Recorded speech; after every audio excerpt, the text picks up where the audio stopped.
What's going on, guys? How are you? My name is Peter Kaczynski. Welcome to my YouTube channel.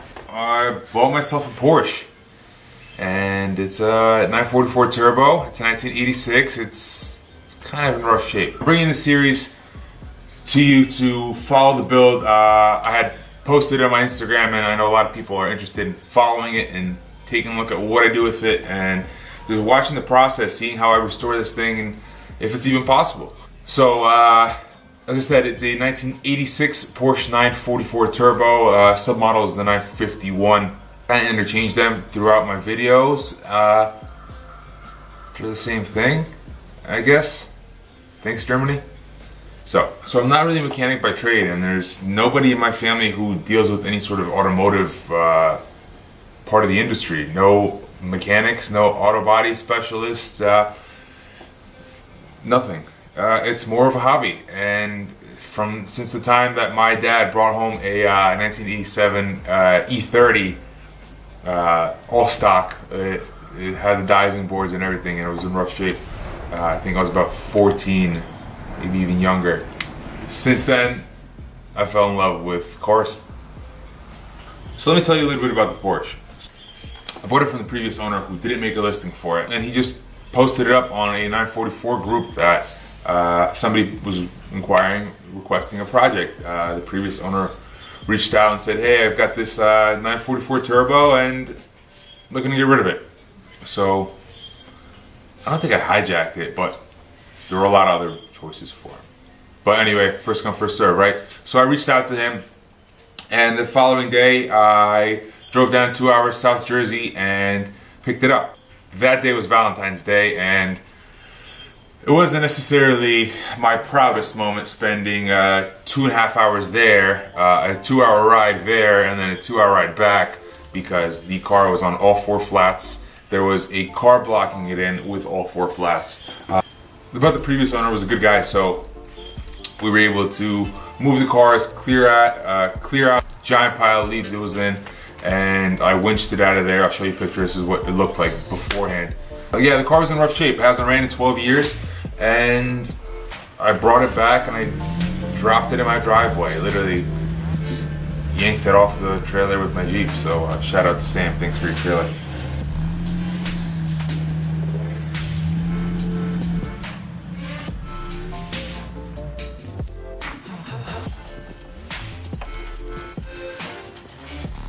This is really the first Porsche that I'm really digging into.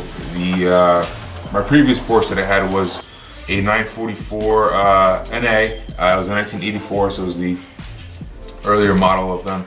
I don't know, they've got this weird thing with Porsches. I guess it's 1985 and a half to 1986 to I don't know. Specs are weird. I can't necessarily find inexpensive wheels for this car because they're offset of 23. And I've had this pretty serious problem of having lug locks on the car without the key. So I'm gonna have to figure out how to get that off in this episode. So in this episode, I'll be changing out the hood shocks so I can get a cleaner, better look at the engine bay, so I can clean that up and remove all the droppings, remove all the oil, dirt, grime, spider webs, whatever's in there. That way I can not get sick from touching the engine bay and not have to worry about getting some sort of infection on my hands. And then from there, I will kind of get into it. I'm gonna have to do a full proper clean, full sanitize, and then from there I'll be jacking the car up, trying to remove the lug locks. And if I can get the car started, I'm gonna take it in a wild direction. I don't think I'll be bringing it back to stock. I think I'm somewhat gonna try to do a little bit of a wild creation with it.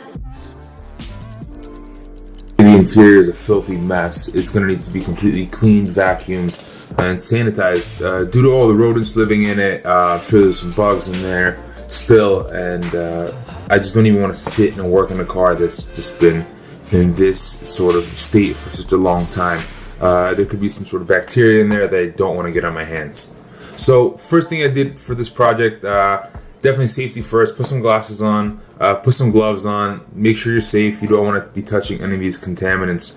So once the hood shock was already up and the hood was able to prop itself up on its own, you can see how terrible shape this is. I see that there's a leak down there, as well as a lot of spider webs, cobwebs. It's covered in dust, dirt. These are actually some walnuts or oak nuts or whatever it is. It's disgusting. For some strange reason, there's a ketchup packet. So somebody was enjoying McDonald's in the engine bay. So I just took a box. What I had handy, I just didn't really feel like grabbing a bag. I don't know why, but the box worked. There was a lot of soaked up leaves in there, so it tells me that the weather stripping is pretty bad. And I can see there's some surface rust.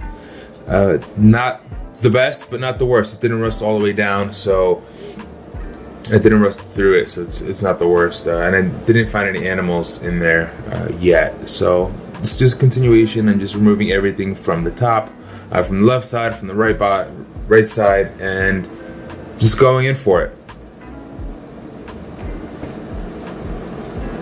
I opened up the fuses to see how they look, and just at first glance, they don't look too bad.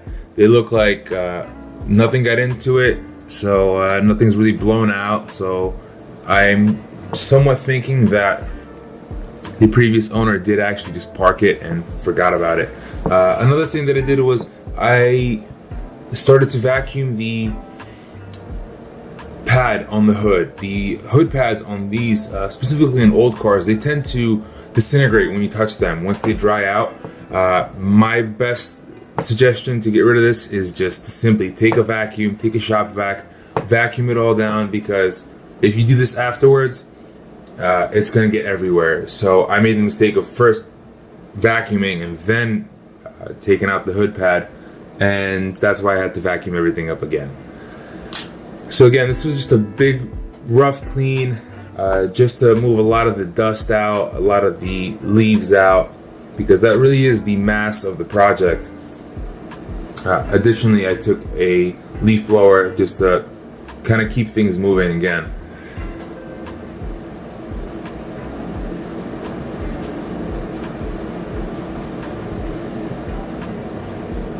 You can see how many leaves are still stuck at the bottom of the engine bay. I believe there's some sort of pad there. I haven't lifted the car up yet to see what it looks like underneath, but just from the leaves that have been blown out, you can see how many things have really collected in the bottom of the car and in the engine bay. So here's the battery tray. It's looking a lot better now that I can see what's underneath there. There were some wet leaves causing somewhat of surface rust, but it didn't rust through. So the next thing I did was I took some Turtlewax Max Power shampoo to clean the engine bay. It's gonna really help me move that dust, grime, dirt, and kind of dissolve that disgustiness on the engine bay. So I didn't hose it down. It was still a little bit cold for me to hook up my hose. Maybe it's just sheer laziness.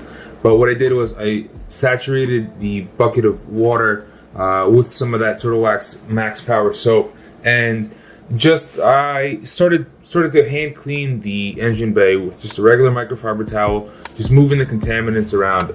I also used a wire brush to help me move some more of that dirt. There was a lot of grease on the actual manifold, so I just did a simple, really quick wire brush just to kind of get it a little bit cleaner and make sure everything is sanitized very roughly. Again, I'm going to go back into this and do a finer detailed job. You can see it's looking a lot better than it was. There aren't really any cobwebs left. I'm sure there's still some because this is just a rough clean of it. But it's overall looking a lot better. I feel more comfortable touching it, someone with the bare hand, rather than being worried about what else is stuck on there. But now to the main problem, these lug locks. It looks like there's just a sleeve that's just over the actual lug. So off camera, I decided to take this punch and didn't know if it was going to work or not. I didn't have my camera set up, but I took this punch and I started hammering it into the center of the lug lock, and of course it broke. But after continuously slamming it in there and kind of offsetting it, I was able to snap that actual lock where you put your key in. So it was actually super successful because I didn't really damage anything except for the actual lock. I believe the lug is hollow inside, so I just started slamming on it and it did the trick. So I highly recommend this method if you have nothing else to do. Just grab yourself a punch and start hammering away. Just be careful you don't damage your wheels. As you can see, the punch is pretty much useless by now. It snapped and it's been turning since I was hammering it in, but here you can see how I was using 2 points to use a set of pliers to break it apart. At this point, they were so old, they were so delicate that it was pretty simple.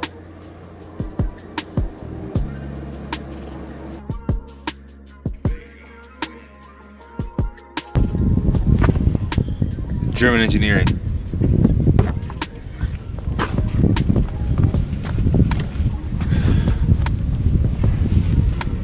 So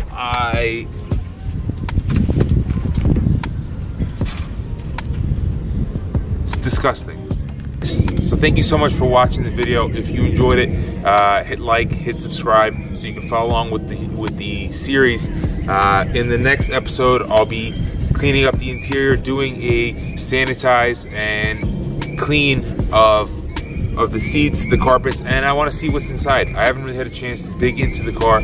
I'm usually pretty eager to see what the previous owner left behind, if there are any problems, any kind of strange things in cars. I have found some weird things in vehicles that I've bought before, so I'm sort of curious to see what I find in here, and I'll take it from there. It's not in worse shape, but I've seen better, and I'm gonna have to clean it up. So stay tuned. Like I said, subscribe, like the video if you enjoyed it, and I'll see you in the next one.